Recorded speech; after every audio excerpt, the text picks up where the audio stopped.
News from Jamaica now. Former Commissioner of Police Owen Ellington continued in the hot seat at the West Kingston Commission of Inquiry on Tuesday. The former police chief was quizzed about any assistance he might have received from a popular clergyman to capture then-fugitive Christopher Dudus Coke. It's alleged that Reverend Al Miller had suggested to Mr. Ellington that he was willing to use his influence as a mediator to facilitate Coke's surrender to the police. Lawyers representing Reverend Al Miller, Jacqueline Samuels Brown, suggested to Mr. Ellington he had several face-to-face meetings with her client. She hinted to a meeting where former Deputy Commissioner of Police, Javine Bent, had briefed Commissioner Ellington of Reverend Miller's willingness to offer help. Wasn't it Deputy Commissioner of Police Bent who indicated to you that Mr. Miller, Reverend Miller, wanted to meet with you to discuss how we could assist in relation to the surrender of Coke?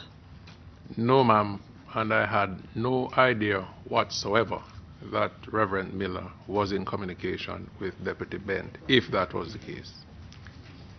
And if she were in contact with him on a matter which had assumed national proportions, that is, in relation to the surrender of Coke, she would have had a responsibility to bring it to your attention, wouldn't she? Not necessarily. Oh?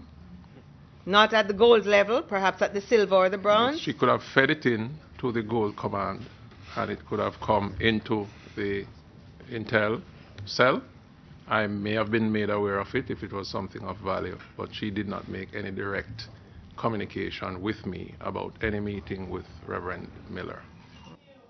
Mr. Ellington further stated that Mr. Miller told him that he had tried to engage Mr. Coke, but he was unsuccessful.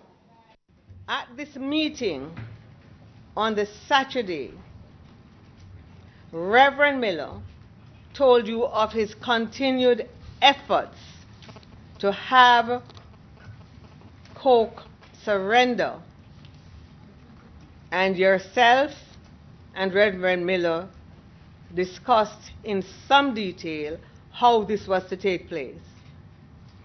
You have no recollection of that? I remember he came and expressed the concerns that Coke had and told me of his contacts with Coke and promised to persuade him to turn himself in.